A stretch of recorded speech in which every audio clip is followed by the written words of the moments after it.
kiiskii dilka ahaa ee shalay bacdul afur ka dhacay xarunta tan ee aynu joogno kiiskaas oo badi ay bulshada Soomaaliyeed laga marin habaabiyay looguna tilmaamay goob aysan waxba jirin balse baaris dheer iyo dabagal dheer oo ay booliiska Soomaaliyeed sameeyeen la helay xaqiiqda kiiskan wuxuu ka dhacay gudaha gurigaani waxaana isqabsaday labada shakhsi ee kala ah ay bulshada Soomaaliyeed u kala taqaano atooraha badda iyo Leeleefow oo ah ninka atooraha badda la jila filimaanta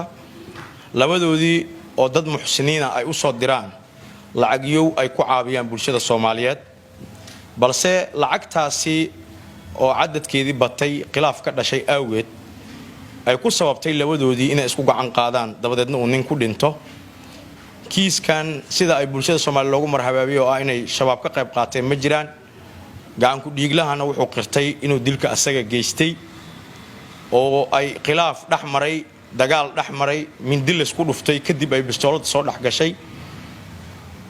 dilkana uu fuliyay gacan ku dhiiglaha hadda uu booliiska gacanta ku hayo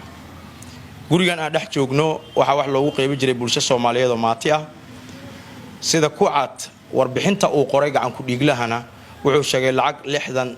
iyo ka badan 60,000 iyo ka badan inay dhaxdooda taalay uu dabadeed isku khilaafeen uu marxuumku ku yiri shaqadan anaa bilaabay anaa watay anaa ogol waxay sameeyay jiray ee iga tag adiga yaadaan ka tagay wixii aan kugu leeyahay xaqaysi iyo kuma siinay kumbigu milid shaqada anaa qabsanay wixii hore oo inta Allah ku waanfaa dabadeedna ninkan uu gacan qaad bilaabay isqa qabsigii mindidii iyo waxay isku qabsadeen mindi kan la baxay kan mindidii markuu ka taagay halkaas uu ka gelshay kan bistooladii la baxay hal xabad uu gacanta ugu dhuftay maadaama uu ka xoog badnaa intii laalay uu bistooladina gacanta kala wareegay dabadeedna uu 3 xabadood ku dhuftay sida ku cadeed kiiska biskooladii iyo mindidii la isku dagaalay asagaana wacay booliiska Soomaaliyeed gacan ku dhiiglaha oo 199 wacay uu yiri atooraha badda la dilayna soo gaara markii booliisku ay yimaadeen intaysa imaanin ka horna wuxuu dabaqada sare guriga saaray saqafka guriga ku tuuray bistooladii iyo mindidii ay isku dhufteen markuu booliiska yimidna wuxuu u sheegay in niman shabaab soo weerareen dileen asagana uu ka badbaaday arinkaas oo aan sax ahayn oo marin habaabin bulshada Soomaaliyeed uu ku sameeyay ugu dambeyntiina uu qirtay inuu dilka asaga geystay saaxiibkiisna gacantiisa ku baxay